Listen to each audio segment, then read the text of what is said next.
All right, so we had the Falcons finishing up mini camp this past week. Not too many, crazy stories coming out of there. A couple defensive surprises, I would say. Not too much stuff that I want to speak on. A couple of UFL guys that I heard some things about that made a few plays. Nobody that's really, kind of climbing the charts, I would say though. Definitely the talk of OTAs has been Zachariah Branch.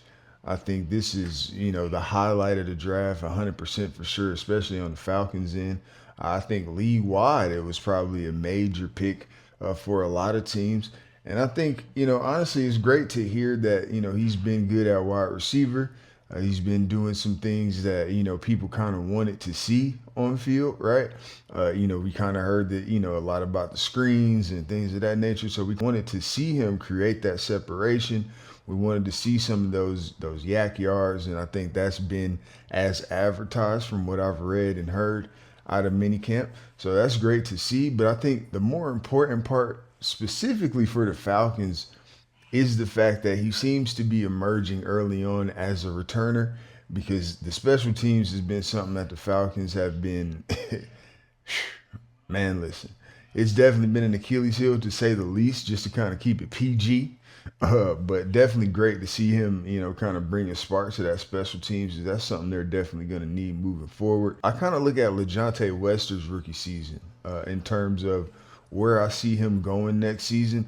Week one, I think he'll be a contributor special teams wise immediately. You'll see him get that ball to the 50, past the 50 for that offense, I think, week in and week out. And then moving along into the season, I think you'll kind of see more of the route tree for him. Now, he'll get his passes early on for sure. They're going to throw him a couple nines for sure. 100%. They're going to throw him them screens that, we talked about from college. I think towards the end of the season is when you'll see him get more of that route tree into the fold. You know what I mean? Some of those deep outs. I want to see him on some of those skinny posts and just kind of beat guys, man, because we know he can do that at the end of the day. But he's also a great receiver. He's got great hands. I mean, this kid was probably, I think, number 1, 2, 3, top 5 for sure. Coming out of high school, he's been highly ranked his entire career. So I look for him to kind of step up to the plate for sure, man. Definitely early on special teams, on down the road at receiver in that slot.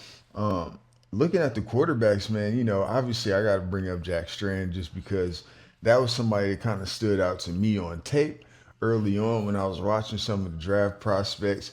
And, I think it's not really far fetched for them to pull a quarterback in here for on down the road, kind of a project guy. Maybe he'll be there. Maybe he'll be a nice little trade piece if he has a couple good preseasons, right? One thing that I didn't know was that he actually had a pre-draft visit to the Falcons, right? So he's more like a preferred walk-on, if anything. Not somebody that's just kind of random that's just in here, man. So I look for them to kind of, hire him on the practice squad, get him developed, and let's see what he can do on down the road. I can't wait for the preseason. That's somebody that I'll definitely be checking out during that preseason, man. Hopefully we can get out there to some of those open practices coming up in the next few weeks, man, so I can definitely check those guys out in person.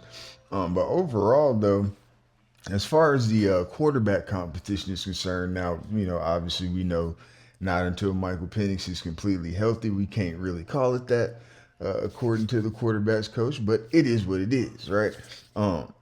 Apparently, there's been some touchdowns thrown in that final mini camp. They threw some touchdowns back and forth. Tua threw a couple. MPJ threw 3.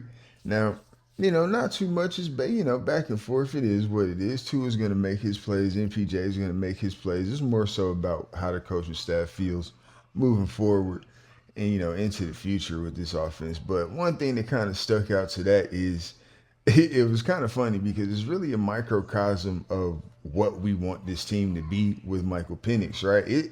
There's a ceiling with Tua at the end of the day, right? We want this team to be a little more explosive, you know what I'm saying, with MPJ. Kind of like the outro. Surgeon Sports.